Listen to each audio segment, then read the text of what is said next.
Hello, dear viewers. Welcome to our Nacho Television News program. I'll bring to you our news headlines in a bit. Turkey's vice president warned the international community against the deception victimization campaign by the Fethullah Gulen organization, the terror group behind a defeated coup of 2016 in Turkey. The perception of victimization with the image which Fethullah Gulen terrorist organization terrorists tried to create a very deceptive, Fuat Oktay told a high-level session at an international labor organization summit in Geneva.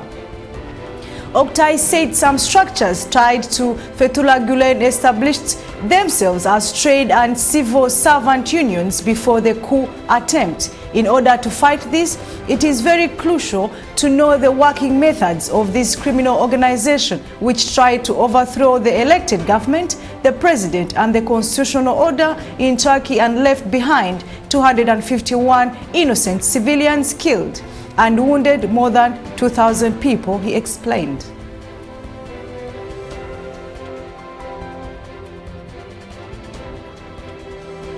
The death toll from airstrikes carried out by the Syrian regime forces and Russia in the Idlib, the Syrian de-escalation zones, climbed to 20 on Monday, according to the White Helmets Civil Defense Agency. It said 39 civilians were injured in the attacks, adding that the toll could rise.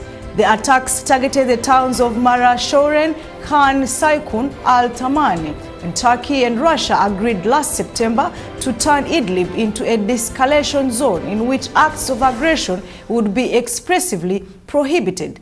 The Syrian regime, however, has constantly broken the terms of the ceasefire, launching frequent attacks into the de-escalation zones. Syria has only just begun to emerge from a devastating conflict that began in early 2011, when the Bashar al-Assad regime cracked down on demonstrators with unexpected severity.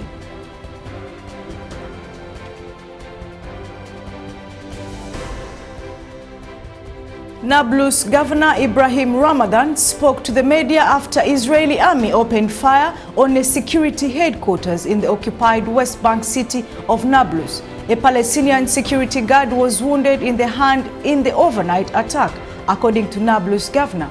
A group of Israeli soldiers targeted the headquarters by blockading the building and opening fire from 3 sides, Ramadan said, describing the event as dangerous development. Ramadan also said the Israeli soldiers withdrew from the area after the attack.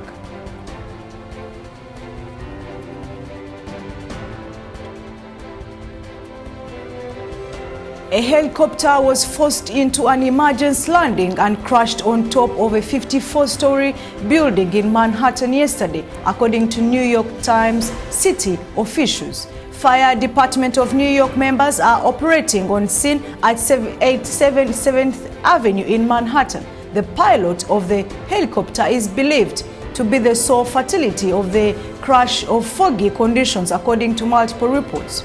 The crash created a fire in the building that fire officials say has since been extinguished. However, personnel are still on the scene due to the fuel leakages from the helicopter, which could cause the fire to reignite.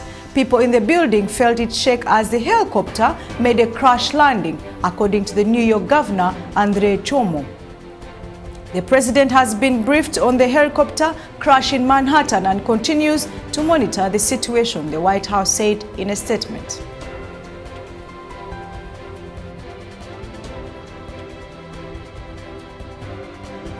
Two people died yesterday in a plane crash in Turkey's Mediterranean region. Munir Karaoğlu, governor of Antalya province, said that the 3 people were also injured when a civilian training plane went down in the Manavgat district shortly after the takeoff. The pilot, retired Captain Levent Arslan, died in the crash. He was a former Turkish military officer. Also, Ataberk Gökmen, a student of Istanbul Bilgi University, died in the crash. Another student of the university, Devin Gün, is being treated at the hospital. The cause of the crash is so far unknown. There will be an official investigation.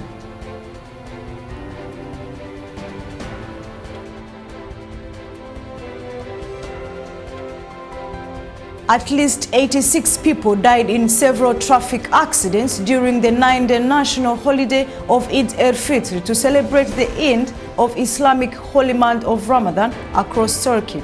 The Turkish Interior Minister Süleyman Soylu said in Istanbul on Monday that the death toll was recorded in 73 road accidents in 39 provinces over the last 9 days.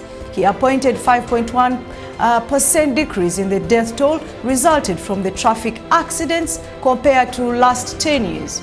A total of 185,000 traffic police and military police were deployed across the country during the holiday to reduce the number of potential accidents. Süleyman Soylu also said many people in Turkey took the highways to spend their vacation with their families at a coastal resort when the country observed a 9-day holiday between June 1st and 9th to celebrate Eid al-Fitr, which marks the end of the Islamic holy month of Ramadan.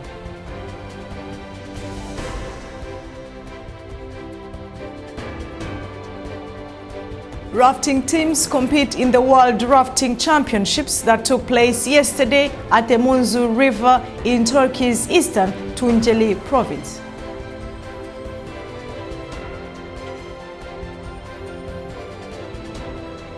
A total of 192 irregular migrants were held by the Turkish Coastal Guard in the Aegean province of Izmir in Turkey over the weekend, and they were trying to cross into Europe.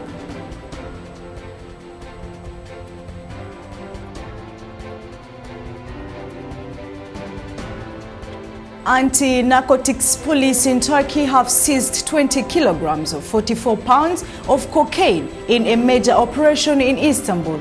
Anti-narcotics squads held 3 separate operations between May 29th and June 6th to hunt those involved in drug trafficking, the official said on Monday. And on May 29th, police teams discovered 20 kilograms of cocaine hidden in a passenger seat of vehicle with foreign license plates in Esenyurt district of Istanbul, located in the European side of the city.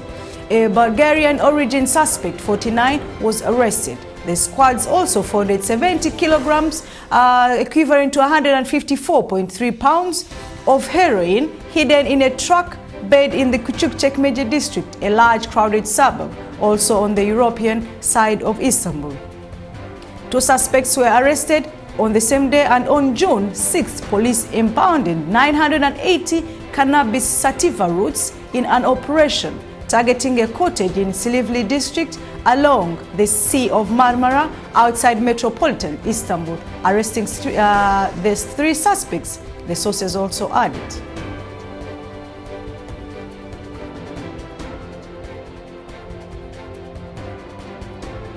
Nearly 100 people have been killed in an attack in a village in central Mali inhabited by the Dogono ethnic group, the officials said. The attack happened in Sobaneda near Sanga town in the Mopti region. The search for bodies is ongoing, but officials say 95 people have been found dead, with many of the bodies burnt. There have been numerous attacks in Mali in recent months, some ethnically driven and some carried out by the jihadist groups. The clashes between Dagoni hunters and semi-nomadic Fulani herds are frequent. Mali's government said suspected terrorists had attacked a village at around 300 hours local time. At least 19 people were still missing, it said. But the mayor of nearby Bankas Mora Gundi said the Fulanis from the district had attacked Sobaniko after the nightfall.